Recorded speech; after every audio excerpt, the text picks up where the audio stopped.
you a sense really now of what Sidramaya is expecting. He's not going to sit quiet. Sure, he said very clearly he doesn't want a Rajya Sabha seat, but there are still demands being put forth to the Congress High Command. And today when he meets them, today or early tomorrow morning, that communication will go through. First, of a cabinet post for his son, Yatindra Sidramaya, and that's very clear. He's an MLC right now. Yatindra will be promoted to get a ministry. The question is which one? In all likelihood, it's going to be either industries or water resources, both extremely influential and powerful portfolios. Besides that, Sidramaya has also pushed that 15 of his supporters are brought into the cabinet. Now, we're not sure just yet if he's also named who he wants, but if he ensures that 16 of his aides, his supporters are in the cabinet, that means he'll still have a fair say on exactly what's going to happen in the Sarkara, in the government. Plum posts for close aides is also another demand that Sidramaya has put forth right now, saying essentially that he wants adequate representation.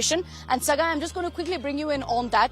Is Sidramaya trying to still ensure that he's relevant in Karnataka? Look, he's a very tall leader, rich legacy, but when he said no to a Rajya Sabha seat, that means effectively he only remains an MLA now in Karnataka. By these steps and these demands that he's putting forth, is he ensuring therefore that he has some say in how the government functions? Absolutely, because when he refuses to take Rajya Sabha and a national role, definitely he will play a crucial role.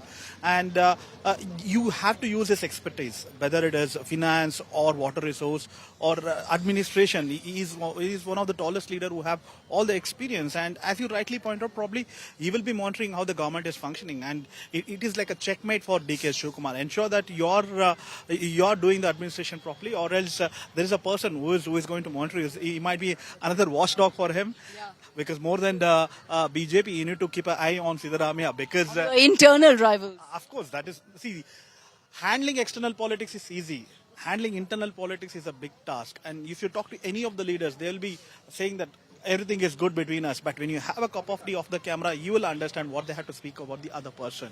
That's when the real picture of the politics comes. That's when the internal politics even more stronger, even more problematic for the leaders than compared to the external. External, you can easily say BJP is alleging that, JDS is doing that.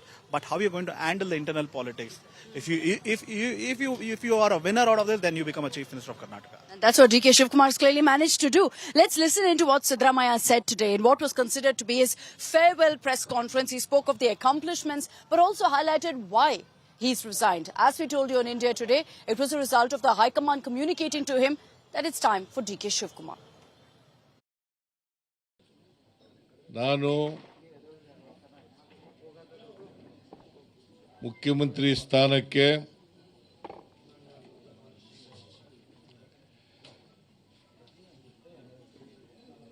ರಾಜ್ಯಪಾಲರ ಭವನದಲ್ಲಿ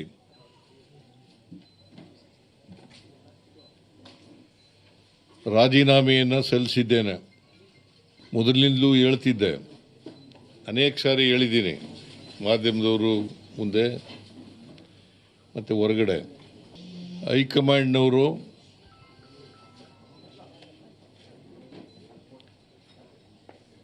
ಯಾವಾಗ ಸೂಚಿಸ್ತಾರೆ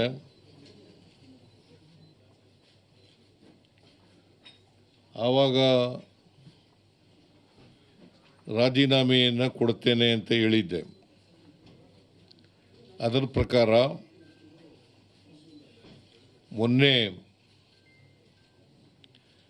ಹೈಕಮಾಂಡ್ನವರು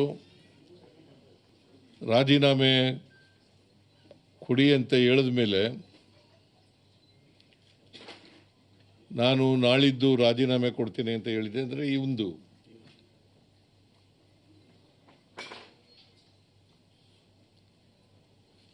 ಹಾಗಾಗಿ ಇವತ್ತು ರಾಜೀನಾಮೆಯನ್ನು ಸಲ್ಲಿಸ್ತಾ ಇದ್ದೇನೆ.